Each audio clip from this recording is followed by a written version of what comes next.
다시 한번 하나님 앞에 감사와 영광의 박수 올려드리겠습니다. 할렐루야. 성가대의 귀한 찬양을 통해 하나님 큰 영광 받으신 줄로 믿습니다. 기도하겠습니다. 하나님, 은혜와 사랑을 감사드립니다. 하나님께서 우리에게 더 가까이 불러주셨고 또 하나님의 은혜를 고백하게 하시오니 이 시간 그 음성 듣고 우리의 마음이 변화되고 오직 하나님 뜻대로 순종하여 승리하는 삶이 되게 하여 주시옵소서. 하나님의 음성으로 임하여 주시옵소서. 예수님의 이름으로 기도드립니다.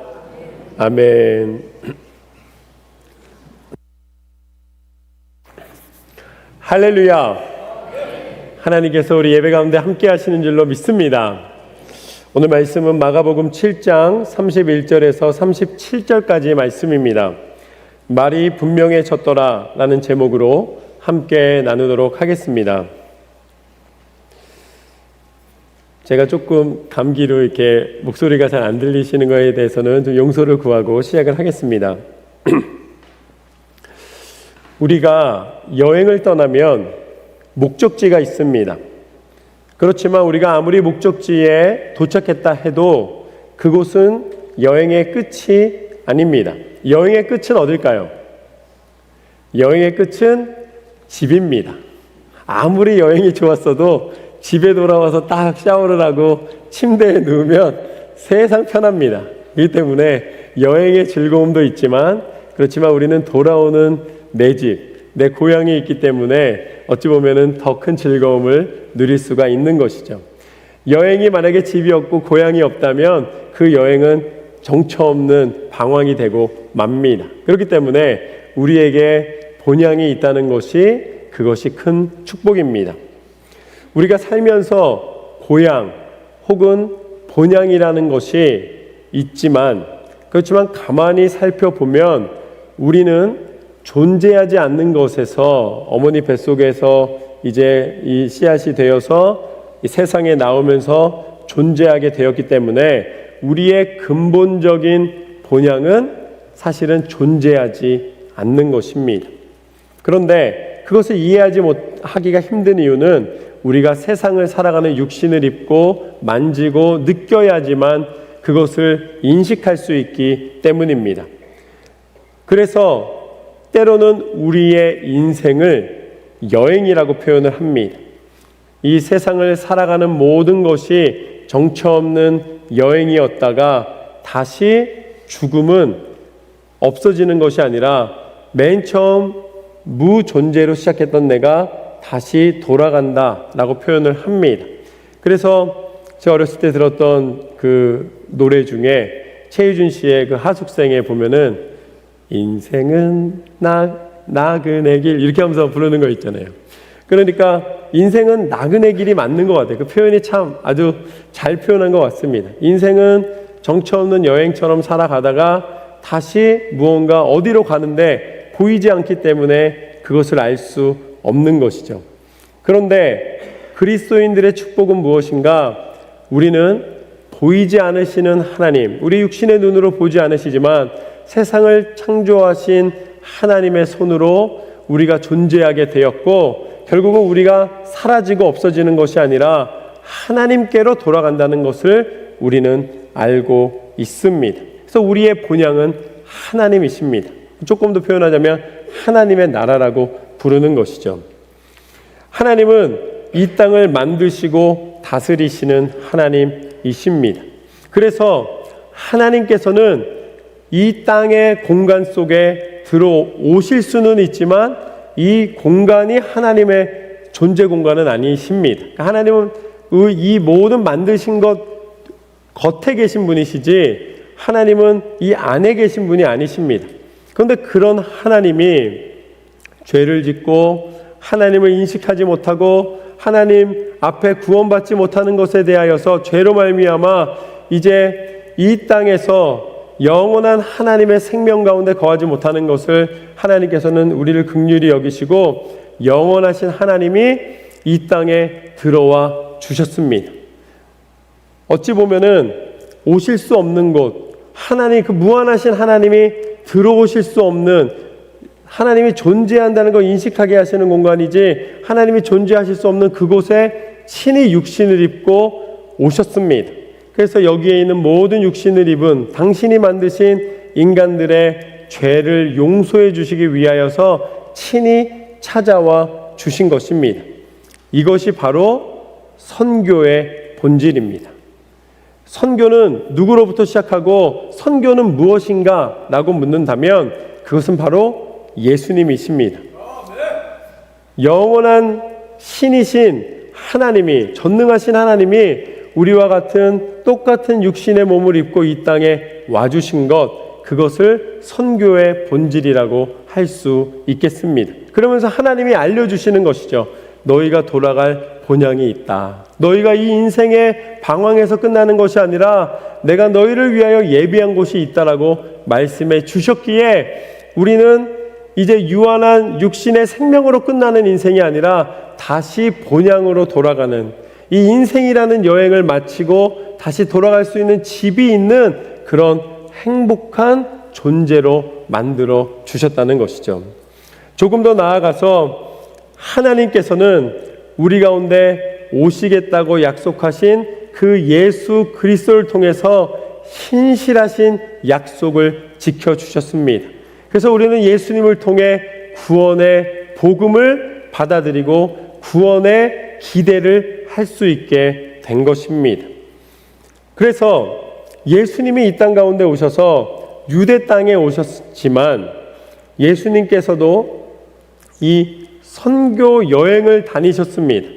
왜냐하면 예수님께서 유대 땅에 오셨으니까 유대 땅에만 거하신 것이 아니라 예수님이 이제 두로라는 지역에 찾아가십니다.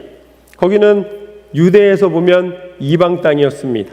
그런데 그 두로 지방에 가서 거기에서 이 수로보니게 여인의 딸이 귀신 들린 것을 아시고 그 여인의 간청을 들으시고 그 딸을 고쳐 주셨습니다.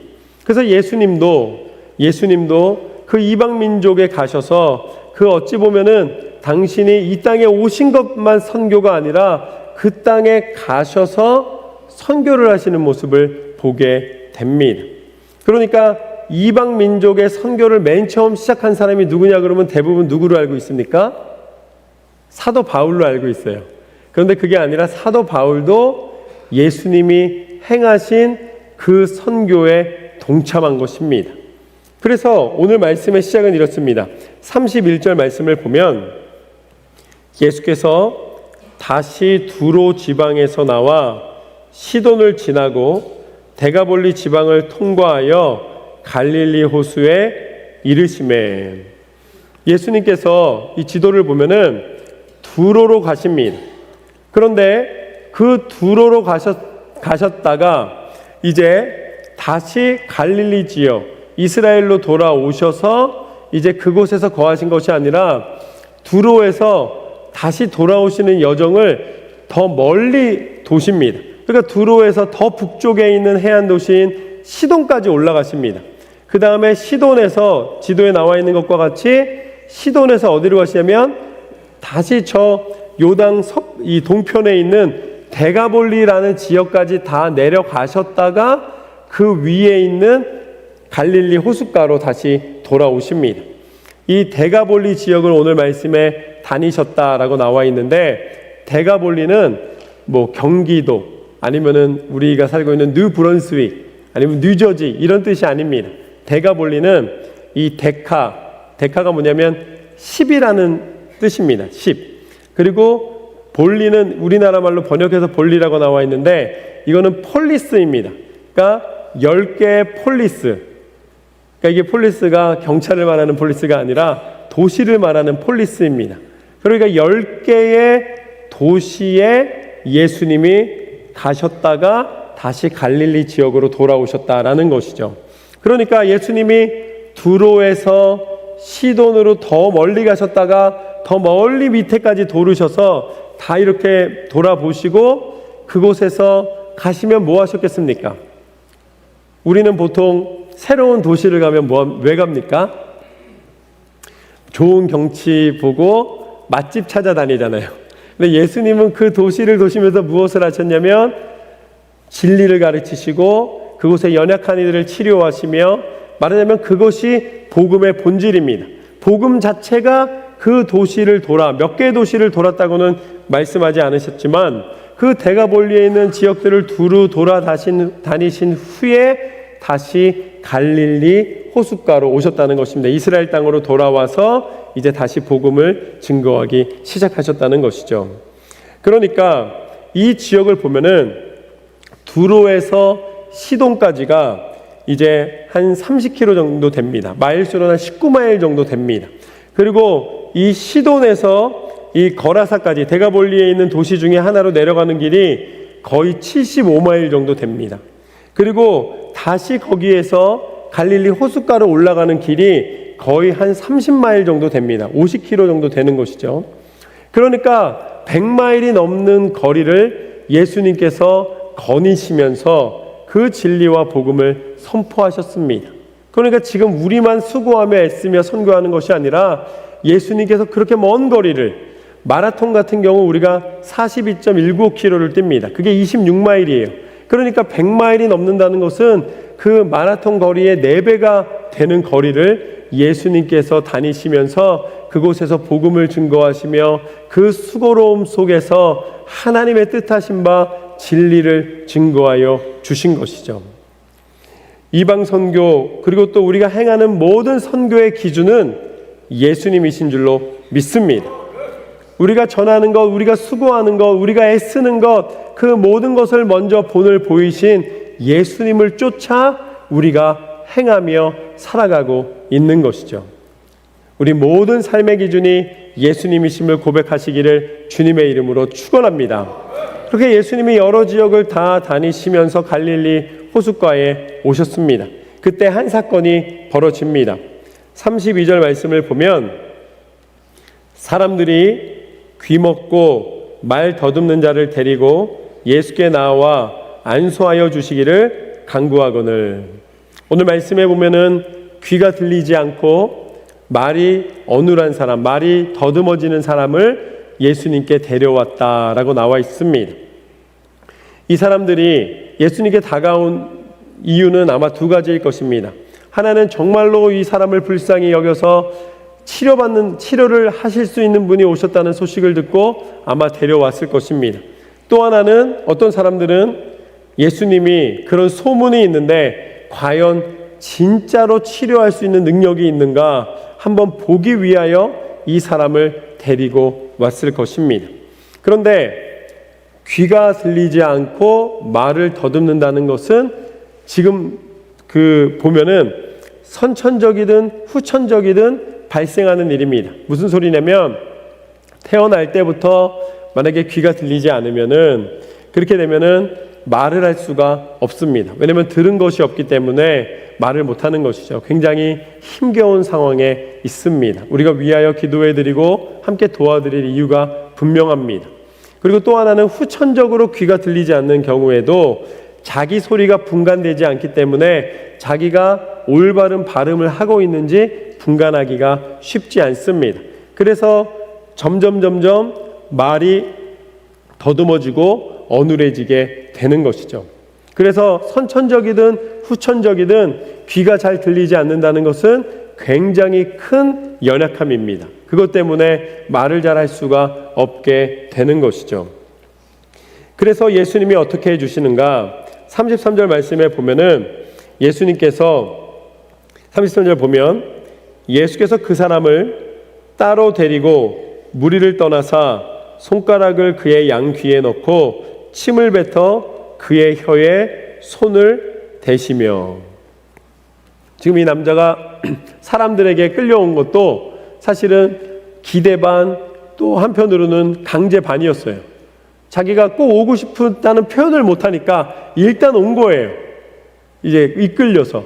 그랬는데 예수님이 그 앞에서 조금 이제 뭔가를 행하시기 위해서 조용히 그 사람만 따로 무리해서 떨어뜨려서 데리고 가십니다. 그래서 이제 무엇을 하시느냐? 맨 처음에 그 남자의 그 사람의 귀에 손을 집어넣습니다. 제가 한번 흉내를 내보겠습니다. 이렇게 하고 계신 거예요. 얼마나 황당하게 말을 못하니까 하고 있는데 귀에다 손을 막 넣으시는 거예요. 나 지금 귀도 잘 안 들리고 이것 때문에 사람이 연약한 부분이 있으면 그것을 만지게 하거나 보여주기 싫어합니다. 그런데 지금 예수님이 막 귀를 만지고 계시는 거예요. 그러니까 이 사람이 얼마나 당황했겠습니까? 그런데 갈수록 태산입니다. 그 다음에 어떻게 합니까? 갑자기 침을 뱉어가지고서는 혀를 잡고서 혀에다 이렇게 발라주시는 거예요. 여러분, 아무리 예수님이 거룩한 분이고 예수님이 그 능력의 종이라고 할지라도 갑자기 혀를 내밀어가지고 혀에다가 발랐다고 돼 있잖아요. 혀에다 자기 침을 뱉어가지고 이렇게 바르고 있는 거예요. 상상을 못하는 일을 지금 하고 계신 겁니다.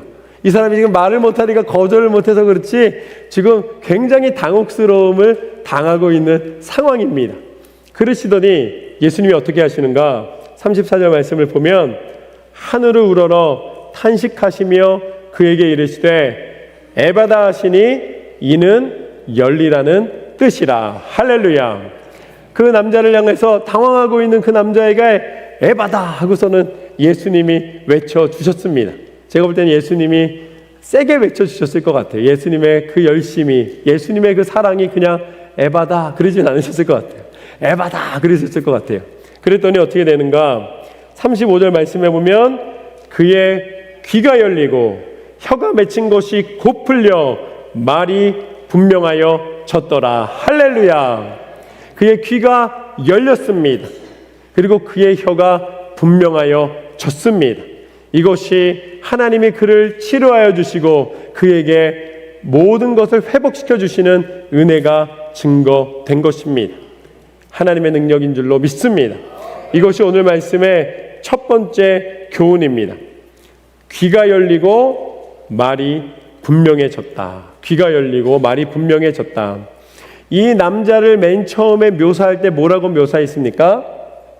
귀가 들리지 않고 말을 더듬는 사람이라고 묘사했습니다. 그런데 예수님이 어떻게 하셨습니까? 먼저 귀에다가 손을 대시고 그 다음에 혀에다가 침을 바르셨습니다. 그랬더니 에바다 외치셨을 때 어떻게 됐습니까? 귀가 열리고 혀가 풀렸더라. 말이 열렸더라. 할렐루야. 세 번 다 동일합니다. 먼저 무엇이 열렸습니까? 귀가 열렸다. 귀가 열렸다는 것이죠. 들어야 합니다. 들려야 말할 수가 있다라는 것이죠. 우리가 어린아이가 부모님에게 그 말을 배울 때 글부터 배우는 아이 아무도 없어요. 아이가 갑자기 막 글을 써요. 그러면 그 아이는 뛰어난 아이가 아니라 이상한 아이입니다. 맨 처음에는 무엇부터 합니까? 맘마, 엄마 먹어야 되니까, 그리고 또 보호를 받아야 되니까 맘마, 엄마부터 수없이 반복하면서 하잖아요. 그러면은 아이가 엄마 하면 다 어떻게 돼요? 까무라칩니다. 좋아가지고 야, 우리 아이가 엄마 했대. 엄마라는 단어 하나에 우리가 얼마나 좋아합니까?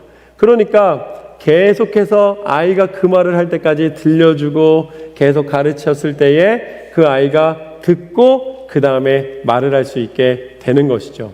영어를 공부할 때도 맨 처음에 들려야지 말을 할 수 있다라고 이야기를 합니다. 그러니까 분명히 들려야지만 이 입이 트이게 되는 것이죠. 그런데 이것은 오늘 예수님이 베푸신 기적을 통하여서 영적인 원리도 동일하게 나타나는 것을 우리가 알게 됩니다. 영적인 귀가 열려야 그 다음에 영적인 말을 할 수가 있습니다.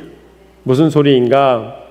우리가 하나님의 말씀을 들을 수 있어야, 하나님의 말씀을 들어야 우리가 내 안에 그 들려진, 그 우리 가운데 채워진 하나님의 말씀이 우리 입술을 통해 선포될 수가 있다는 것이죠.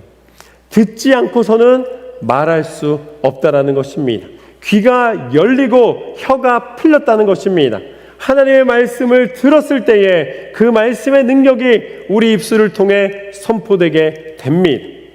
그런데 우리가 듣지 못하는 것도 있지만 한편으로는 듣지 않는 것도 있는 거예요. 우리가 성경을 읽을 수 있지만 읽지 않는 것은 그것은 내 스스로가 영적인 언어와 영적인 은혜를 스스로 취하지 못하는 그런 것입니다. 그래서 우리는 먼저 말씀의 능력에 사로잡혀야 될 줄로 믿습니다. 그런데 내가 믿음이 있다 하고 내가 신앙의 삶을 살아간다 할지라도 또 말씀을 읽기도 합니다. 그런데도 불구하고 세상적인 삶을 살아요. 그것은 왜 그렇습니까? 그것은 영적인 귀로 하나님의 말씀을 듣는 것이 아니라 여전히 세상적인 문자로 그 말씀을 듣기 때문에 그렇습니다. 그것을 내 기준, 내 판단으로, 내 임의로 나를 위하여서 그 말씀을 사용할 때 결국은 그런 일이 벌어지는 것이죠. 하나님의 영적인 말씀을 읽고도 그 말씀을 문자 그대로 세상적인 방법으로 받아들이게 되면 결국은 입술에서 영적인 하나님의 능력이 나타나지 못합니다. 그러니까 하나님의 말씀을 영적인 귀를 열어 들어야 되고 있는 그대로 들어 채워서 그 안에 순종의 마음으로 행할 때에 하나님의 은혜가 나타나게 되는 것이죠. 그래서 로마서 8장 5절과 6절 말씀을 보면 육신을 따르는 자는 육신의 일을, 영을 따르는 자는 영의 일을 생각하나니 육신의 생각은 사망이요 영의 생각은 생명과 평안이니라. 우리가 영적인 귀를 열어서 영적인 말을 해야 되는 것은 해도 되고 안 해도 되는 선택의 문제가 아니라 이것은 우리의 존재의 근원으로 돌아가는 영원한 생명과 연결되는 너무나 중요한 것입니다. 여러분에게 영적인 귀가 열어지시기를 주님의 이름으로 축원합니다. 하나님의 말씀이 들리고 그 말씀을 받아들이고 내 안에 충만한 말씀이 여러분의 입술을 통해 세상 가운데 선포되게 될 줄로 믿습니다. 그렇게 그 귀가 안 들리고 말을 더듬었던 사람을 고쳐 주었습니다. 그랬더니 어떠한 일이 벌어지는가? 36절 말씀에 보면 이렇습니다. 예수께서 그들에게 경고하사 아무에게도 이르지 말라 하시되 경고하실수록 그들이 더욱 널리 전파하니. 예수님이 경고하셨습니다. 절대 말하면 안 된다. 아마 그 입이 열린 사람에게도 거기 모여있는 사람들에게도 이것을 자랑하거나 아니면 기적에 대한 호기심만으로 채우지 말라라고 이야기했을 것입니다. 그러니까 이것을 단순히 이 대단한 일이 벌어졌다라는, 예수를 만나면 기적을 본다라는 마치 서커스를 보는 것처럼 그런 어떤 이 호기심을 채우기 위한 통로가 아니라 이것은 예수님께서 진정으로 영혼을 구원하시기 위한 사랑이었으며 또한 그 능력을 통하여서 그 영혼이 하나님을 만나게 하는 그런 장면이었습니다. 그렇기 때문에 이것을 함부로 말하지 말라는 것입니다. 그런데 사람들은 이걸 견딜 수가 없는 거예요. 이것을 전하지 않고는 버틸 수가 없는 것이죠. 그러니까 오늘 경고하셨음에도 불구하고 사람들이 나아가서 예수님을 믿고 예수님의 능력으로 나음을 입었다는 것을 많은 사람들에게 선포하게 됩니다. 이것이 오늘 말씀의 두 번째 교훈입니다. 입이 열리면 막지 못한다. 할렐루야. 입이 열리면 막을 수가 없어요. 제가 보니까 입이 열리는 게 두 가지가 있는데, 하나는 한번 맛있는 거 먹기 시작하면 절제하기가 참 어렵습니다. 계속 먹어요. 이거 먹으면 안 된다고 해도 계속 먹게 되는 경우가 있죠. 그런데 입이 열리면 어떻게 되냐면, 제가 예수님 믿고 대화하면서 10분 대화하기로 약속했는데 1시간 이상 대화하시는 분들 계십니다. 그럼 나중에 다 뭐라 그러는지 아세요? 제가 어렸을 땐 다 내성적이셨대요. 내가 원래 말이 없었던 사람이라는 거예요. 내가 원래 말을 잘 못한다는 거예요. 근데 얼마나 말을 잘하시는지 모릅니다. 여러분, 복음은 수다쟁이를 만듭니다. 복음으로 수다쟁이가 되시기를 주님의 이름으로 축원합니다. 영적인 체험을 하고 예수 그리스도의 복음의 능력 안에 그 응답하심을 경험하게 되면 어떠한 일이 벌어지는가? 내 입술 가운데 복음의 소식이 퍼지기 시작합니다. 예수 그리스도를 통해 나음을 입고 예수 그리스도의 능력을 통해 우리가 새 생명 가운데 거하게 되었노라. 그 선포를 경고해도 선포를 멈추지 못하게 된다는 것이죠. 이것은 이 사람이 보통 보면은 점점 우리는 말을 잘하게 되는 경우가 있는데, 오늘 이 입을 더듬었던 이 사람은, 귀가 들리지 않아서 입을 더듬었던 이 사람은 낳는 즉시로 그의 입이 말을 할 수 있게 되었습니다. 이것은 무엇과 비유할 수 있냐면 성령 충만함이 임하였을 때에, 성령의 역사가 임하였을 때에 그 사람이 완전히 순간적으로 즉시로 변화되는 역사가 나타나는 것을 말씀해 주시는 것입니다. 저는 예수님을 만나는 역사가 나타나시길 주님의 이름으로 축원합니다. 사도 바울이 그리스도인들을 핍박하기 위하여서 이제 더 많은 사람을 핍박할 수 있는 이 공증을 받기 위하여 다메섹으로 가던 와중에 예수님을 빛 가운데 만났습니다.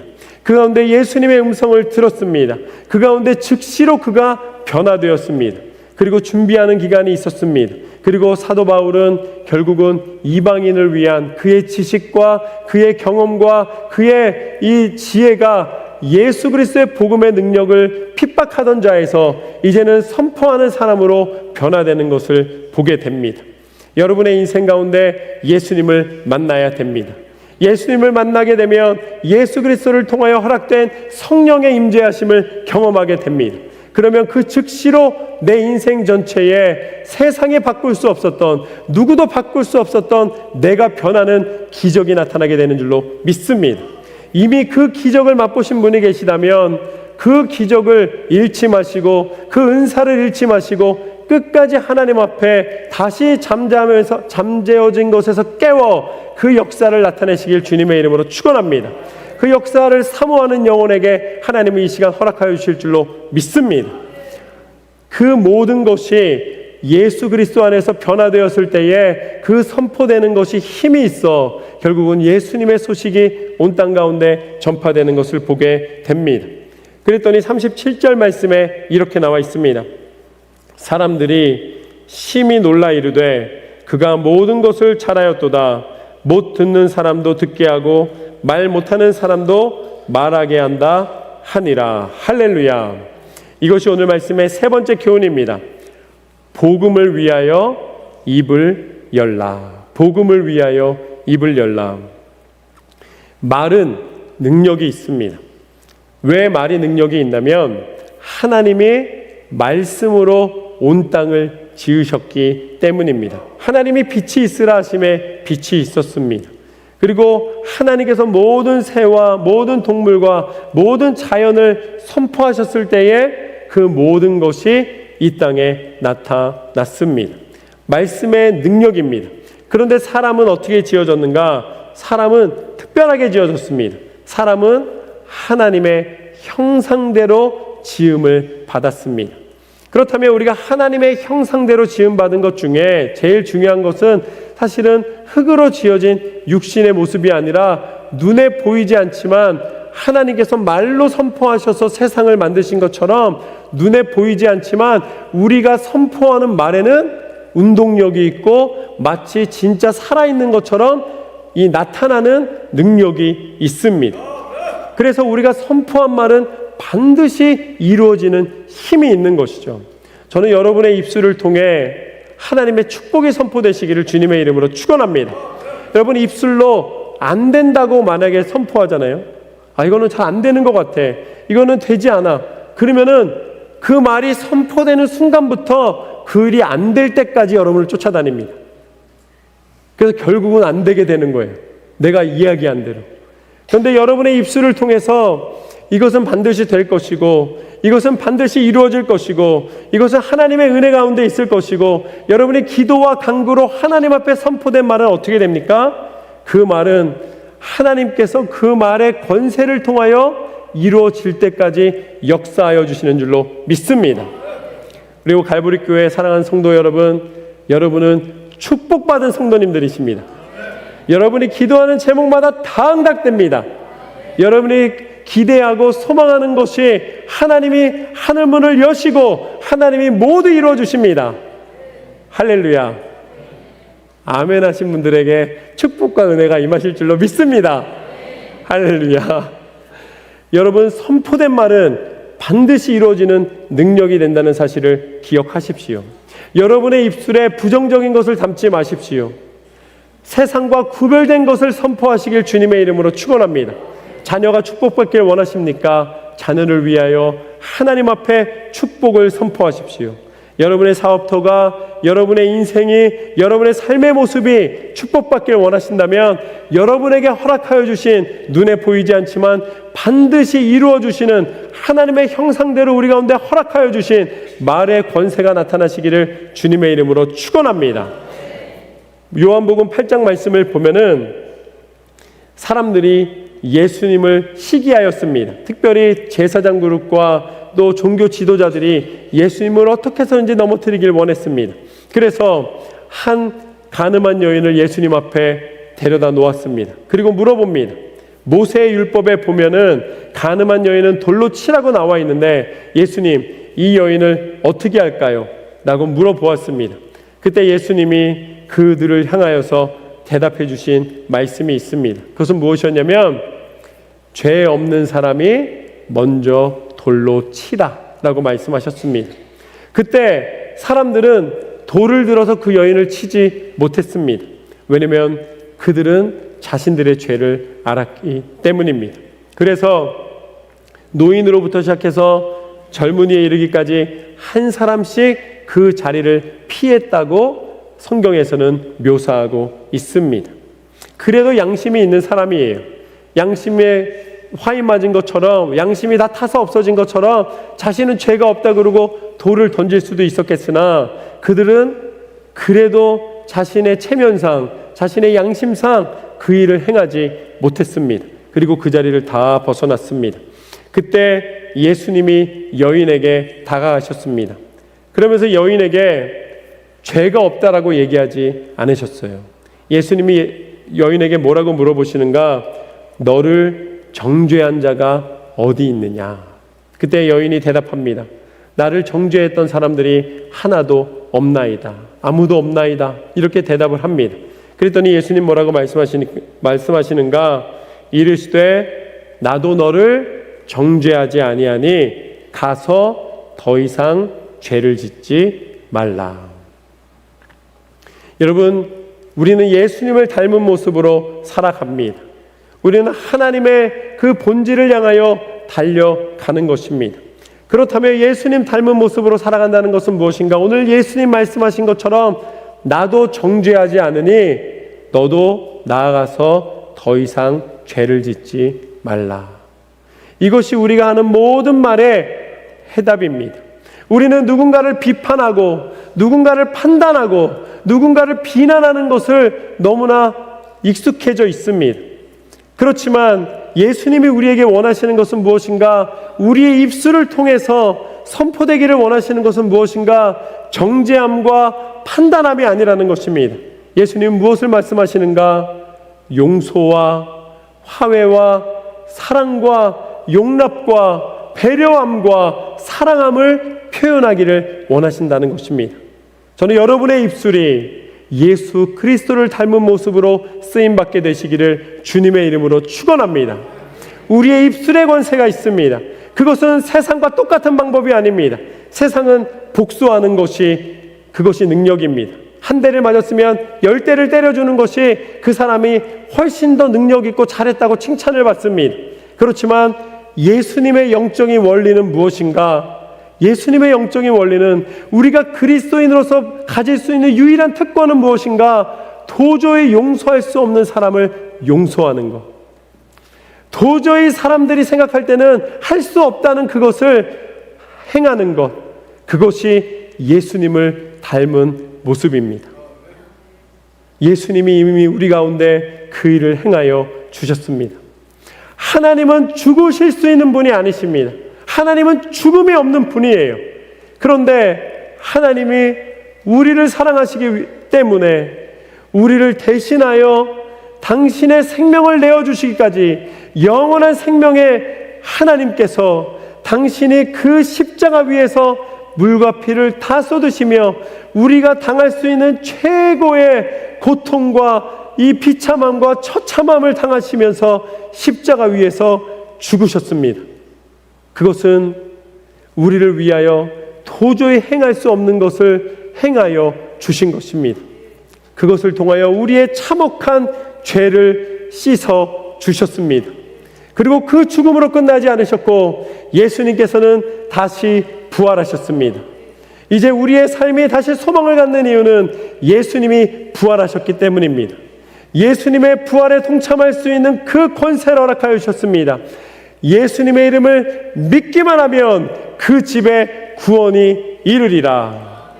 예수님의 이름의 권세를 통하여 우리를 구원하여 주시고 이제는 우리가 세상에서 방황하다가 영원히 없어지는 존재가 아니라 다시 우리를 부르신 그곳 하나님께, 그 하나님 나라에 우리를 불러 인도하여 주신다는 것, 우리는 고향이 있는 행복한 여행자들입니다. 이 인생이라는 여행을 즐겁게 살아갈 수 있는 이유는 우리가 돌아갈 하나님이 계시기 때문입니다. 여러분의 인생 가운데 그 은혜를 허락하신 하나님 앞에 날마다 감사하며 힘을 내십시오. 그리고 끝까지 승리하시는 삶을 살아가시기를 주님의 이름으로 축원합니다. 오늘 말씀을 통해 우리는 세 가지의 은혜를 나누었습니다. 첫 번째, 귀가 열리고 말이 분명해진다. 영적인 귀를 열어 하나님의 음성을 듣고 그 말씀에 충만한 능력으로 승리하시기를 주님의 이름으로 축원합니다. 두 번째, 입이 열리면 막지 못한다. 성경에 이런 장면이 많이 있습니다. 여러분, 복음을 위하여 수다쟁이가 되시기를 주님의 이름으로 축원합니다. 마지막으로 복음을 위하여 입을 열라. 여러분의 입술이 예수 그리스도의 능력의 입술로 쓰임 받게 되시기를 주님의 이름으로 축복합니다.